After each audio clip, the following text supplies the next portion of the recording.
Hello everyone, welcome back to the channel. This is Abhishek Tyagi. आज की इस वीडियो में हम लोग डिस्कस करने वाले हैं कुछ थ्योरी पोर्शन जो रहेगा साइंस पेपर 2 के लिए, सी टेट के लिए हम डिस्कस कर रहे हैं। सी टेट जो 2020 आपका होने वाला है, जुलाई में जो सी टेट होने वाला है, इसके लिए पेपर 2 के लिए डिस्कशन चल रहा है। ये यहाँ पर थ्योरी का चैप्टर हम लोग डिस्कस करेंगे आज, जो है एसिड, बेस एंड सॉल्ट, जिसको हम बोलते हैं अम्ल, क्षारक और लवण।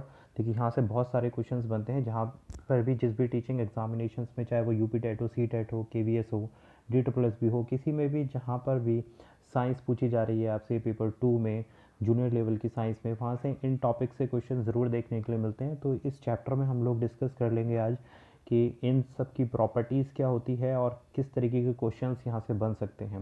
वीडियो पसंद आए तो यार शेयर सब्सक्राइब ज़रूर कीजिएगा। तो स्टार्ट करते हैं अपना वीडियो। तो देखिए, वीडियो में चैप्टर में आगे बढ़ने से पहले हम लोग डिस्कस कर लेते हैं कि अम्ल क्या होते हैं, क्षार क्या होते हैं और लवण क्या होते हैं। देखिए, सभी को पता होगा, लेकिन कुछ ऐसी बेसिक प्रॉपर्टीज़ होती हैं जिसके हेल्प से हम लोग पहचान सकते हैं कि कौन से एसिड हैं, कौन से बेस हैं यानी कि क्षार हैं, और कौन से सॉल्ट हैं। देखिए, इनकी प्रकृति हमें पता करना ज़रूरी होता है। यहीं से काफ़ी सारे क्वेश्चंस आपको मिलेंगे और कुछ दैनिक जीवन से भी आपके उपयोगी टॉपिक्स आपको यहाँ से देखने के लिए मिलेंगे। तो ऐसे पदार्थ जो जिनकी जो प्रकृति होती है, जब उनको हम टेस्ट करते हैं, अगर वो खट्टे पाए जाते हैं तो वो क्या कहलाते हैं, उनकी जो प्रकृति होती है, उनकी जो टेंडेंसी होती है, उनकी जो रासायनिक नेचर होता है, केमिकल नेचर जो होता है, वो क्या होता है, एसिडिक होता है। ठीक है, देखिए स्टार्ट करते हैं यहाँ से हम अम्ल और क्षार से। ये बोल रहा है अम्ल और क्षार को आप किस तरीके से डिफ्रेंशिएट करेंगे। तो दही, नींबू का रस, संतरे का रस और सिरके का स्वाद खट्टा होता है। इन पदार्थों का स्वाद खट्टा इसलिए होता है क्योंकि इनमें अम्ल पाए जाते हैं। देखिए, इसी की मैं बात कर रहा था कि ऐसे पदार्थ जिनका स्वाद खट्टा होता है वो क्या कहलाए जाते हैं, अम्ल कहलाए जाते हैं, जिसको हम बोलते हैं एसिड्स। ओके, और ऐसे पदार्थ की रासायनिक प्रकृति अम्लीय होती है। एसिड शब्द का ही जो मीनिंग होता है, उसका अर्थ ही क्या होता है, खट्टा यानी कि सोर। अगर कोई भी ऐसा पदार्थ जिनकी प्रकृति सोर है यानी कि खट्टी प्रकृति के हैं, वो एसिड्स कहलाते हैं। आगे बढ़ते हैं। देखिए, क्वेश्चन किया गया है कि जो खाने का सोडा होता है, जिसको हम बोलते हैं बेकिंग सोडा, इसका टेस्ट कैसा होता है। क्या इसका स्वाद भी खट्टा होता है, या इसको भी हम एसिडिक मान सकते हैं, या इसमें कोई अम्ल नहीं है। तो ये किस चीज़ से पता चलेगा। तो देखिए, इसका स्वाद जो है कड़वा होता है, और यदि आप इसके विलयन को अपनी उंगलियों से टच करेंगे, जो खाने का सोडा होता है, इसको अगर आप टच करके देखेंगे तो ये साबुन की तरह लगता है, और इसका जो टेस्ट है वो क्या है, कड़वा है। तो ऐसे पदार्थ जिनका टेस्ट आपका कड़वा हो और जो साबुन जैसा चिकना लगता हो, तो वो क्या कहलाते हैं, स्पर्श करने पर साबुन जैसे लगते हैं, ये कहलाते हैं हमारे क्षारीय पदार्थ, और इनको हम बोलते हैं बेस। ठीक है, बेसिक नेचर हो गया। और इनकी जो पदार्थों की प्रकृति है वो कैसी हो गई, वो क्षारीय हो गई। तो दो चीज़ हम लोगों ने डिस्कस कर ली हैं। एक डिस्कस कर लिया है हमने एसिड्स, और दूसरा हमने डिस्कस कर लिया है बेस। ठीक है, इनकी प्रकृति कैसी है, बेसिक है। इनकी प्रकृति कैसी है, एसिड। ये खाने में खट्टे होते हैं, इनका स्वाद खट्टा होता है, और ये कड़वे होते हैं और टच करने में साबुन जैसे महसूस होते हैं। तो ये पदार्थ क्या हो गए हैं आपके, इनकी प्रकृति और क्षारीय हो गई है। तो अब हम देखते हैं कि कुछ ऐसे पदार्थ जिनको हम उनकी प्रकृति से टेस्ट करके पता नहीं लगा सकते। भाई, कुछ पदार्थ ऐसे भी हैं कि सभी पदार्थों को हम टेस्ट नहीं कर सकते, ये सभी को पता है, हर चीज़ हम टेस्ट करके नहीं पता लगा सकते। तो आपको कैसे पता चलेगा उनकी प्रकृति के बारे में कि भाई वो एसिडिक है या फिर बेसिक है। ठीक है, तो ऐसे पदार्थों का हम क्या करते हैं, परीक्षण करके विशेष प्रकार के पदार्थों का उपयोग किया जाता है। ये पदार्थ क्या कहलाते हैं, सूचक, यानी कि कुछ ऐसे विशेष पदार्थ का इस्तेमाल किया जाता है, टेस्ट किया जाता है, जो इंडिकेट करते हैं हमें कि ये पदार्थ जो है एसिड है या फिर बेसिक है। तो वो पदार्थ जो ये काम करते हैं वो क्या कहलाते हैं, सूचक, जिसको हम बोलते हैं इंडिकेटर्स, जो दर्शाते हैं कि जो भी आपका विलयन है या कोई भी आपका सॉल्यूशन है कि वो एसिडिक है या फिर बेसिक है। ओके, और ये किस तरीके से होता है। देखिए, सूचकों को जब सूचक यानी कि जो इंडिकेटर्स हैं, सूचकों को जब अम्लीय अथवा क्षारीय पदार्थ युक्त विलयन में मिलाया जाता है तो उनका रंग बदल जाता है। तो ये इसकी पहचान होती है। जो सूचक होते हैं, जो इंडिकेटर्स होते हैं, उसको एक ऐसे सॉल्यूशन में आप डिज़ोल्व कर रहे हो, तो डिज़ोल्व करने के बाद उनके कलर में चेंज हो जाएगा, कलर चेंज हो जाएगा उस सॉल्यूशन का। तो जो कलर चेंज करेगा, तो उसी कलर से हमें पता चलेगा कि सॉल्यूशन एसिडिक है या फिर बेसिक है, क्योंकि वो सॉल्यूशन ऐसा है जिसको हम टेस्ट करके नहीं देख सकते। जो भी पदार्थ ऐसे हैं जिनको हम टेस्ट करके देख सकते हैं, तो वहाँ से हम पता लगा सकते हैं कि वो एसिडिक है। और जो पदार्थ हम टेस्ट नहीं कर सकते उनके लिए हम टेस्ट करेंगे, सूचक का इस्तेमाल करेंगे। सूचक जो है अपना कलर चेंज करेगा, उस कलर की हेल्प से हमें पता चलेगा कि पदार्थ एसिडिक है या फिर बेसिक है। ठीक है, तो ये जो होते हैं सूचक जो होते हैं, जैसे हल्दी हो गया आपका एक नेचुरल इंडिकेटर है हल्दी, दूसरा लिटमस हो गया, तीसरा हमारे पास गुल्हड़ हो गया। तो ये तीन जो हैं, गुल्हड़ की पंखुड़ियाँ आदि कुछ प्राकृतिक रूप से यानी कि नेचुरल फॉर्म में पाए जाने वाले सूचक हैं। तो इसको आप नोट डाउन कर लीजिए। जो नेचुरल सूचक हैं हमारे पास कौन कौन से हैं, पहला हल्दी हो गया, दूसरा लिटमस हो गया, तीसरा गुल्हड़ की पंखुड़ियाँ हो गई। अब इनका इस्तेमाल करके हम पता लगा सकते हैं कि जो विलयन है, जो घोल है हमारा, वो एसिडिक है या फिर बेसिक है। ठीक है, अब इसकी क्या पहचान होगी कि घोल एसिडिक है बेसिक है, ये हम आगे डिस्कस करेंगे किस तरीके से, मतलब कौन से कलर पे एसिडिक होगा और कौन से कलर पे बेसिक होगा, ये हम आगे नेक्स्ट डिस्कस करने वाले हैं। देखिए, हमारे आसपास के प्राकृतिक सूचक बहुत सारे होते हैं। ठीक है, लिटमस एक प्राकृतिक सूचक है, एक प्राकृतिक रंजक है। ठीक है, लिटमस, अब लिटमस के बारे में डिस्कस करते हैं कि लिटमस कहाँ से पाया जाता है, क्या इसकी विशेषताएं होती, क्या प्रॉपर्टीज़ होती हैं। तो सामान्य रूप से लिटमस का प्रयोग किया जाता है, ये प्राकृतिक सूचक के रूप में होता है। आपने अपनी लैब्स वगैरह में, साइंस की लैब में लिटमस पेपर का इस्तेमाल किया होगा। तो इसे हम लाइकेन्स होते हैं जो शैवाल होते हैं, लाइकेन्स से प्राप्त करते हैं लिटमस को। ओके, लाइकेन्स से निष्कासित करते हैं और आसुत जल में इसका रंग नील शोण होता है। आसुत जल का मतलब होता है जो डिस्टिल्ड वाटर होता है, उसमें इसका रंग नीला होता है।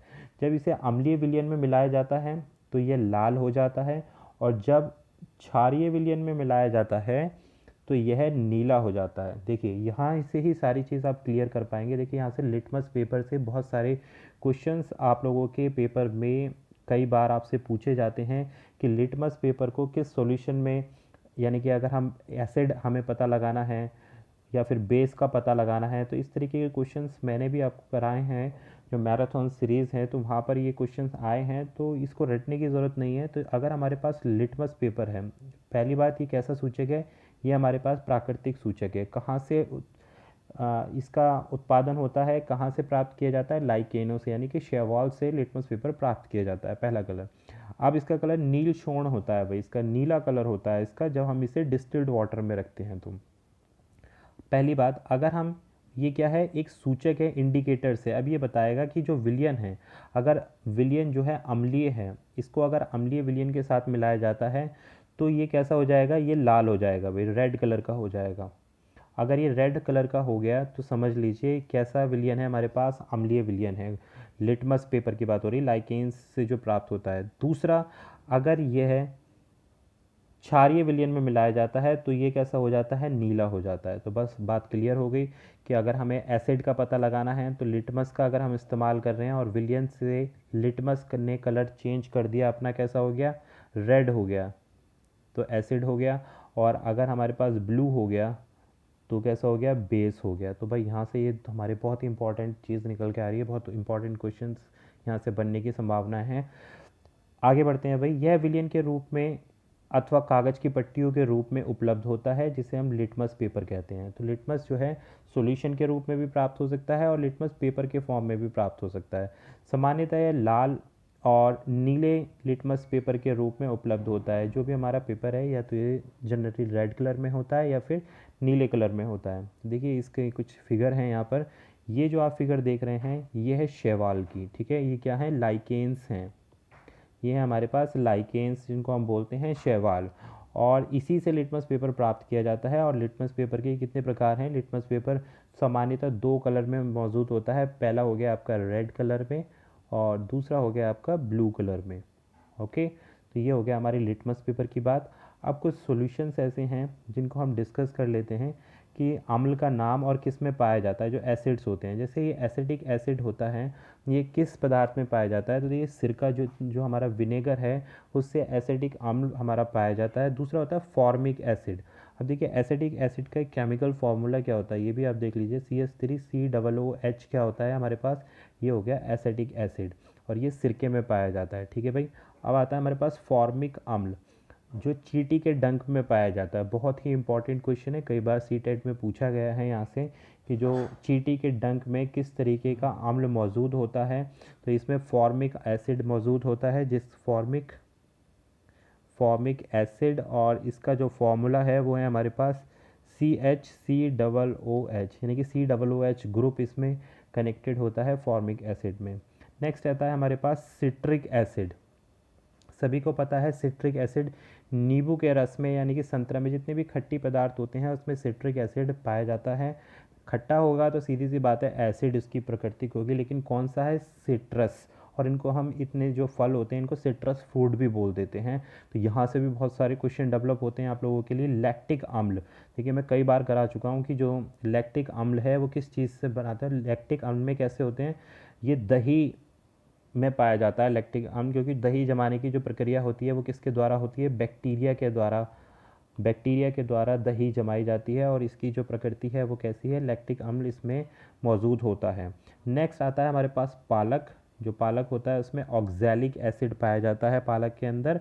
आंवला और सिट्रस फल में एस्कॉर्बिक एसिड, यानी कि इसमें विटामिन सी मौजूद होता है। ओके। टार्टरिक अम्ल जो होता है ये होता है इमली, कच्चे अंगूर, आम आदि में जो पाया जाता है ये होता है हमारे पास टार्टरिक अम्ल।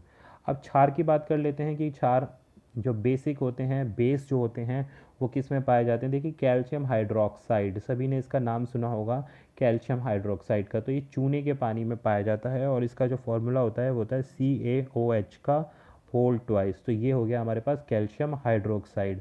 अगर हम बात करें अमोनियम हाइड्रोक्साइड की, तो ये खिड़की के कांच आदि साफ करने के लिए उपयुक्त मार्जक के रूप में प्रयोग किया जाता है और इसका फॉर्मूला होता है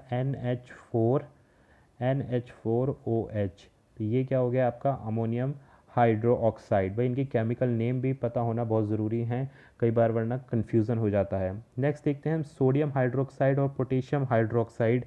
ये साबुन में पाया जाता है भाई, और साबुन बनाने में यानी मैन्युफैक्चरिंग प्रोसेस में इसका इस्तेमाल किया जाता है। जो सोडियम हाइड्रोक्साइड और पोटेशियम हाइड्रोक्साइड होता है इसका फॉर्मूला होता है NaOH। ठीक है, इसी को हम बोलते हैं सोडियम हाइड्रोक्साइड। और इसका जो दूसरा नाम है उसको हम बोलते हैं caustic soda. Caustic soda. Okay, यानी कि कास्टिक सोडा जो है मैन्युफैक्चरिंग करता है, साबुन बनाने में इस्तेमाल किया जाता है, जो होता है वो हमारे पास कास्टिक सोडा। तो ये कुछ बेसिक एसिड और जो एसिटिक एसिड है उनके बारे में हम लोगों ने डिस्कस किया। आगे बढ़ते हैं भाई, देखते हैं कि जो प्लास्टिक के किसी प्याले की कटोरी क्यों। अब यहाँ पर हम डिस्कस कर रहे हैं कि कुछ एक्सपेरिमेंट्स हमने किए हैं कि किस तरीके से हम पता लगाएंगे कि कौन सा सॉल्यूशन बेसिक है और कौन सा हमारे पास जो है एसिडिक नेचर में है। ठीक, तो इसमें हम जो जिनका प्रयोग कर रहे हैं वो हमें हमारे पास इंडिकेटर्स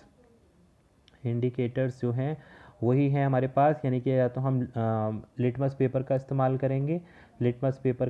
करेंगे या फिर हम इस्तेमाल करेंगे जो होते हैं हमारे गुलड़ की पंखुड़ियाँ होती हैं। तो अभी इन पे एक्सपेरिमेंट्स हैं जो हम करके देख सकते हैं। ठीक है भाई, तो अगर हम बात करें भाई नेक्स्ट गुलड़ के की बात करते हैं। देखिए दो तरीके के हमने डिस्कस कर लिए हैं, पहला कि कैसा बेसिक का पता लगाएंगे और दूसरा कैसा हम एसिडिक के बारे में पता लगाएंगे। अब कुछ गुलड़ की पत्तियों के बारे में, यानी कि जो नेक्स्ट हमारा सूचक आता है उसके बारे में जान लेते हैं कि गुलड़ के पुष्प की कुछ पंखुड़ियों को एकत्र करिए और उसको एक बीकर में रख दीजिए। एक बीकर लीजिए, उसमें गुड़ की पत्तियाँ डालिए और उसमें वाटर डाल दीजिए, ये डिज़ोल्व हो जाएगा और उसको गर्म पानी में मिला के रखिए। उसके बाद जल रंगहीन हो जाए, यानी कि वाटर कैसा हो जाएगा? कलरलेस हो जाएगा, रंगीन न हो जाए, कलरलेस नहीं होना चाहिए जब तक रखना है हमें। ओके, रंगीन जल को सूचक के साथ के रूप में उपयोग करेंगे, यानी कि वाटर के साथ जो हमने गुलड़ की पत्तियां डाली हैं उसमें जो कलर निकल के आया है उसको हम किस किस रूप में इस्तेमाल करेंगे? इंडिकेटर के रूप में हम इस्तेमाल करेंगे। देखिए जो लिटमस पेपर है वो तो हमें पता चल गया पेपर के रूप में आ जाएगा, लेकिन गुलड़ की जो पत्तियां हैं उसको हम किस तरीके से एक सॉल्यूशन बना लेंगे गुलड़ की पत्तियों का, और उसमें वाटर आएगा तो एक कलर डेवलप होगा वाटर का, तो वही कलर किसके रूप में इस्तेमाल होगा? इंडिकेटर्स के। अब उसे दूसरे सॉल्यूशंस के साथ में मिक्स करके देखेंगे कि किस प्रकार का कलर आ रहा है। ठीक है, तो ये हमें बताएगा कि जो सॉल्यूशन है वो एसिडिक है या फिर बेसिक है। और जो सूचक का अम्लीय और क्षारीय और उदासीन विलयन पर क्या प्रभाव पड़ता है, ये हमें डिस्कस करना है। देखिए जो सूचक होते हैं, इंडिकेटर्स होते हैं, कुछ ऐसे होते हैं जो अम्लीय होते हैं, कुछ क्षारीय होते हैं और कुछ उदासीन विलयन। भाई उदासीन मतलब न्यूट्रल, ऐसा तो नहीं है कि सारे के सारे सॉल्यूशन एसिड होंगे या फिर बेसिक होंगे। कुछ होते हैं एसिड और कुछ सॉल्यूशन होते हैं बेसिक और कुछ होते हैं हमारे पास न्यूट्रल। ठीक है, तो अब हमें न्यूट्रल यानी कि उदासीन विलयन, ना तो वो एसिडिक हैं ना फिर वो विलयन बेसिक हैं, तो इस चीज़ का भी हमें पता लगाया जा सकता है। देखिए यहाँ पे दो बहुत ही इंपॉर्टेंट स्टेटमेंट हैं। ये क्या बोलते हैं, अगर सफ़ेद किसी भी कमीज़ पर पड़ा हल्दी का एक दाग है, उसको अगर हमने साबुन से धो दिया तो वो किस कलर में चेंज हो जाता है, वो चेंज हो जाता है आपका रेड कलर में चेंज हो जाता है। तो इससे क्या पता चलता है, ऐसा इसलिए होता है क्योंकि साबुन का विलयन कैसा होता है, हमारे पास क्षारीय होता है। ओके, और ये हमने अभी पीछे डिस्कस किया था। देखिए क्या बोल रहे हैं ये, अब मैं समझ गया कि मेरी सफ़ेद कमीज पर हल्दी का दाग साबुन से धोने पर लाल क्यों हो जाता है। यानी कि जो हल्दी का दाग है, तो अगर हल्दी भी क्या है, एक प्रकार की सूचक है। ठीक है, और हमने कौन किन किन लिटमस की बात करी है, हल्दी की बात करी है और एक जो गुलहड़ की पत्तियां हैं उसकी बात की है। तो अभी इसकी बात करते हैं हल्दी पे। तो हल्दी पे अगर हम हमें ये पता लगाना है कि बेसिक है या फिर एसिड है, तो कैसे पता चलेगा। तो देखिए हल्दी पर अगर बेसिक सॉल्यूशन का पता लगाना है तो जो उसका कलर है अगर वो रेड में कन्वर्ट हो जाता है तो वो कैसा होगा, वो होगा हमारे पास क्षारीय विलयन होगा। तो ध्यान रखिएगा, जब भी कोई सॉल्यूशन का आपको पता लगाना है तो हल्दी यहाँ पर कैसी है, वो इंडिकेटर्स के रूप में काम कर रही है। तो ये ऐसा इंडिकेटर है जो अपना कलर चेंज करेगा, किस में, रेड में अगर चेंज करेगा तो ये किस तरीके का हो जाएगा, बेसिक सॉल्यूशन हो जाएगा, और ब्लू में अगर कन्वर्ट करेगा तो यहाँ कैसा हो जाएगा, ये हो जाएगा एसिडिक हो जाएगा। ओके, यहाँ अपोजिट होता है लिटमस के। और दूसरी बात यह है कि जब शुष्क लिटमस यानी कि जो ड्राई लिटमस होता है उसको सोडे के ठोस कण के साथ रखता हूँ तो सही परिणाम नहीं मिलता है। क्यों, क्योंकि खाने के सोडे का विलयन बनाकर परीक्षण करना ज़रूरी होता है। क्या बोल रहे हैं यहाँ पे कि हमें जो है, जो सूक्ष्म लिटमस पेपर होता है उसमें जो सोडा होता है, तो उसको सोडे को सॉलिड फॉर्म में यूज़ नहीं करना है, हमें उसको सॉल्यूशन के रूप में यानी कि विलयन के रूप में इस्तेमाल करना है, तभी वो सही रिज़ल्ट दे पाएगा, अदरवाइज़ वो सही रिज़ल्ट नहीं दे पाएगा। तो ये थे हमारे कुछ इंपॉर्टेंट टॉपिक्स जिसके बारे में अभी आपने देखा होगा। देखिए यहाँ पर हमने लिटमस पेपर का परीक्षण दिखाया है जिसके बारे में हम अभी बात कर रहे थे, सॉरी, गुलड़ की पत्तियों का परीक्षण है कि क्या अम्ल है, ये सूचक है हमारे पास गुलड़ की पत्तियों का, और ये बेसिक सॉल्यूशन है। तो यहाँ पर हम देखेंगे किस तरीके से कलर चेंज कर रहा है और उसी कलर के बेसिस पर हम बता पाएंगे कि क्या सॉल्यूशन हमारे पास एसिडिक है या फिर बेसिक है। ओके, अब हम देखते हैं नेक्स्ट, उदासीनीकरण। उदासीनीकरण का मतलब होता है न्यूट्रलाइजेशन क्या होती है, न्यूट्रल सॉल्यूशन क्या होते हैं। तो यदि हमने पढ़ा है कि अम्ल नीले लिटमस को लाल कर देता है और क्षार लाल लिटमस को नीला कर देता है, बिल्कुल सही बात है। अब हमें देखना है, अगर देखा जाए कि अम्ल का किसी क्षार में मिलाया जाए तो क्या होता है, यानी कि अगर हम एसिड को बेस के साथ में मिला देंगे तो क्या रिजल्ट निकल के आएगा, ये पूछ रहे हैं कि एसिड प्लस बेस को अगर हम कन्वर्ट कर देंगे तो इसको हम देख लेते हैं कि यदि हम उस सूचक का उपयोग करने जा रहे हैं जिसका आप अभी तक उपयोग नहीं किया, इसे क्या बोलते हैं, फिनॉप्थलीन बोलेंगे। देखिए फिनॉप्थलीन की बॉल्स, जिस ये क्वेश्चन मैं डिस्कस कर चुका हूँ। फिनॉप्थलीन ये भी एक क्या है, एक इंडिकेटर है, ये भी हमारे पास एक सूचक है। ठीक है, बट ये नेचुरल इंडिकेटर नहीं, प्राकृतिक सूचक नहीं है फिनॉप्थलीन, बस ये हमें ध्यान रखना है। तीन जो हमने अभी सूचक पढ़े थे वो कैसे थे, नेचुरल सूचक थे। ये कैसा है, ये नेचुरल सूचक नहीं है, प्राकृतिक इंडिकेटर नहीं है फिनॉप्थलीन। ओके, तो देखिए हमें क्या चाहिए, हमें परख नली चाहिए एक, जिसके 1/4 भाग में हाइड्रोक्लोरिक अम्ल डालना है यानी कि HCl डालना है। इसका रंग नोट कर लीजिए, फिनॉप्थलीन विलयन के रंग को भी नोट कीजिए। सूचक की 2-3 बूंदें अम्ल में मिलाइए। ओके, सूचक की 2-3 बूंदें अम्ल को मिलाइए और इसके मिलाने के बाद पुनः हमें इसका परीक्षण करना है। क्या रंग में कोई परिवर्तन आया, विलयन पुनः गुलाबी हो जाता है। देखिए यहाँ जो ये पूरा टेस्ट है ये किस लिए किया जा रहा है, ये टेस्ट किया जा रहा है न्यूट्रलाइजेशन देखने के लिए कि विलयन किस तरीके का है। देखिए अगर विलयन अम्ल है, अम्ल प्लस हमें क्या किया, अम्ल प्लस इस टेस्ट ट्यूब में अम्ल प्लस सूचक डाला है। कौन सा सूचक, फिनोप्थलीन डाला है और दूसरा एसिड डाला है। बाद में हम इसमें क्या डाल रहे हैं, क्षार डाल रहे हैं। तो जो विलयन जो है वो किस चीज़ में कन्वर्ट हो जा रहा है, पिंक कलर में कन्वर्ट हो जा रहा है।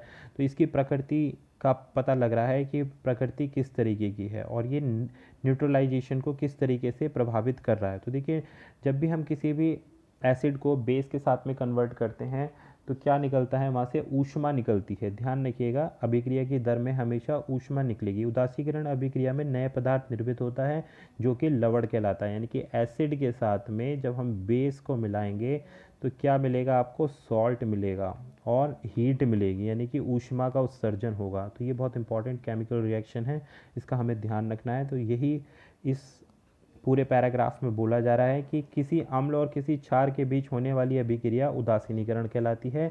इस प्रक्रम में ऊष्मा निकलती है, साथ साथ लवण और जल भी निर्मित होते हैं, सॉल्ट और वाटर भी रिलीज होता है।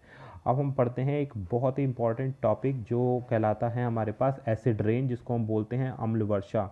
अब अम्ल वर्षा क्या होती है, सभी लोग इससे एसिड रेन जिसको बोलते हैं सभी लोग परिचित है। देखिए, ये होती है, जैसे नाम से पता चलता है, जब वर्षा जल में अम्ल की मात्रा अत्यधिक हो तो वो अम्ल वर्षा कहलाती है। वर्षा जल में ये अम्ल कहाँ से आते हैं, वर्षा जल अम्लीय इसलिए हो जाता है क्योंकि कार्बन डाइऑक्साइड और सल्फर डाइऑक्साइड और नाइट्रोजन डाइऑक्साइड जैसी गैसें वायु में मौजूद होती हैं। वर्षा जल में घुलकर क्रमशः कार्बोनिक अम्ल, सल्फ्यूरिक अम्ल और नाइट्रिक अम्ल बना लेती हैं, जो कि इमारतों पर, पौधों पर और जंतुओं को क्षति पहुंचाता है।